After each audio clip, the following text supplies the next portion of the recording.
I'm Lady T506. Welcome to my channel.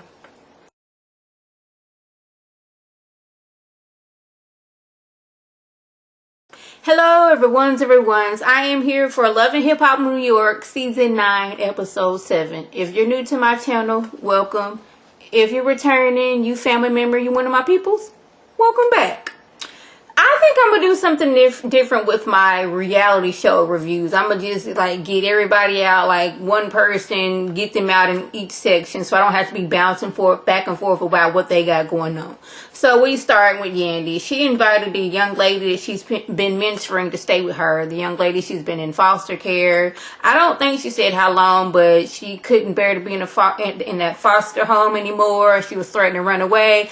So Yandy decided to bring her into her home. But I'm like, Yandy, did you go through all the steps to bring this girl into her house? Because she, at this point, is a runaway, and you're harboring the minor at this time. So I'm gonna need you to go through all the legal steps before you get to bring in people who are a ward of the state into your house.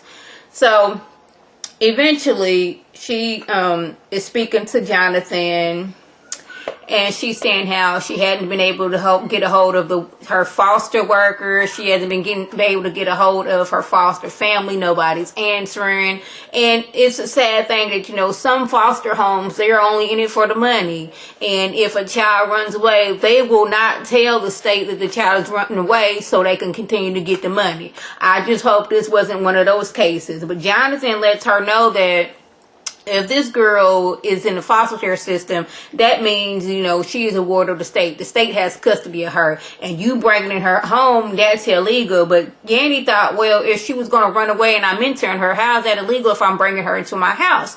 Well, it's illegal because she's not supposed to be there. She's supposed to be at that foster home because if something happens, then you're responsible. Like, this was like in 2001. My cousin, she had a daughter at the time. She was like 17, about to be 18. And she turned 18 while she was like staying the night over my house.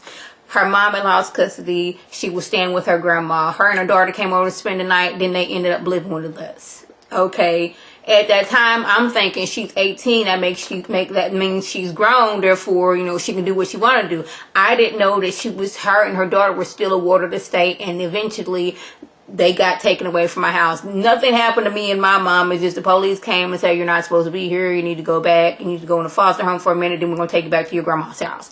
So I can understand, you know, the whole situation was she didn't know. But I'm like, Yandy, how is it that you didn't know that this girl wasn't supposed to be in your house legally? But okay, for the storyline, we're going to let that pass. Eventually, Yandy realizes Jonathan was right, and the caseworker told her, you know, you have to send her back to her foster home. You can end up losing your kids if you don't do that. Maggie is, I think, what is his name? I want to say Mano. I think Mano, that's his girlfriend Maggie. We like Maggie because, you know, she good people so far. Anyways, she understands what her name is Infinity. I think that was the girl's name. She understands what she was going through because she was in foster care from age 14 to 17. After her mom died, she went into foster care. She was in a lot of bad foster homes, so she ran away. She wanted to go stay at a friend's house. She couldn't do that because she was in the foster care system. So she was like bouncing from house to house. She wasn't going to school, and she just felt like nobody cared for her. And she's like, I'm thinking that's what, you know, this young girl is going through. She felt like no one cared.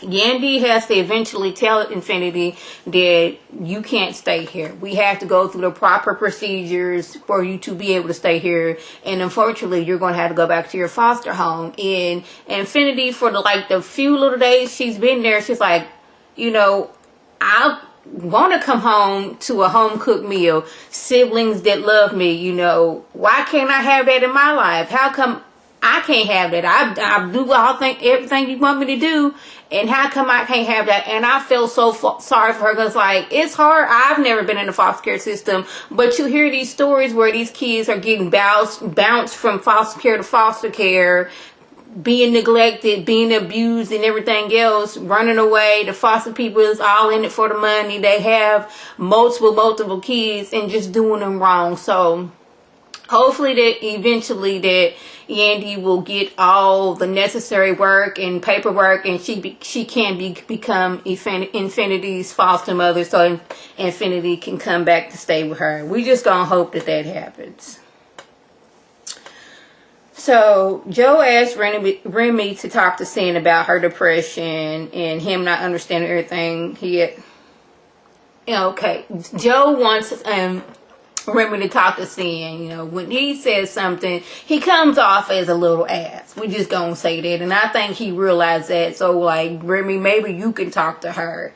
But Remy wants to hear her side of the story because she knows what it is like dealing with a relationship. Is like they seem like they had a perfect relationship. You know, it's almost there, but it's not. You know, they went through 9 years to where she was in prison, and they could only see each other like every several weeks, if, you know, long as she was doing good, you know, every several weeks for like 48 hours they could spend together. So once she got out of jail, they made it a priority. We just no phones, no nothing. It's just me and you. Maybe you can guys can do that. Get you a babysitter. He told me you don't want a nanny, but it looks like you're going to need a nanny. Sin is like, I don't trust anybody with my baby. I mean, I understand that because there's all kind of stories out here where, you know, babysitters and nannies is abusing the kids, messing around and, you know, doing major damage. Like, I think I heard a story where this woman was babysitting and the baby died and she handed the baby off to the mama like it wasn't nothing. Like, you know, there's all kind of crazy stories.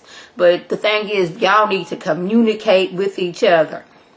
So when she goes back to Joe, he thought that Sin and Remy were going to discuss her depression, not their relationship. He needs her to get right before they can get right. And I'm like, you're making sense right here, Joe, because, like, how can we be on good terms when you're not all the way right yourself? She's saying that she doesn't want to go to a doctor. She doesn't want to have medication. She wants to do self therapy. Her being in the singing, that's helping her right now, but he thinks she needs to see somebody, and I agree with her. I mean, you don't necessarily have to take a medication, but, you know, seeing somebody to get out how you're feeling right now, you need that. I think she needs that. So hopefully they can work on that, and, you know, she can get her mental health under control and everything. But, like, them, you know, her wanting to just work on them, it's not going to work. Y'all can do the whole, okay, maybe her working on them can help, but she needs to work on herself first before she try to get, you know, work on this relationship is what I'm saying. I know it sounds like I'm saying the same thing, but, like, work on yourself. That's what y'all need to do. Y'all need to communicate. Maybe Joe can say something where he not seeming like such an ass. So lastly, we gonna get on to, like, what is her name? Nia Lee. We just gonna say this. Nia Lee, I do not like the long hair on you. You with just short hair, that was cute. Like, I almost look like you bald. I'm gonna need you to go back to that style because this long hair is not working. What's homegirl who want to be a rapper? Sydney Star. Nia Lee is trying to tell her, look here, girl, you need a wardrobe change. You need to do something about, like, your look. But I'm like, you sitting there in a catsuit, like a nude color catsuit, but you talking about this girl wardrobe? Okay, anyway, that's what we doing. That's what we doing. So that was basically the gist. If I left anything out, by all means, leave a comment below. If you're new to my channel, welcome. If you're returning, you family member, you one of my peoples, go tell your peoples to tell their peoples to come over and be one of my peoples. This is Lady T signing off. Have a good one.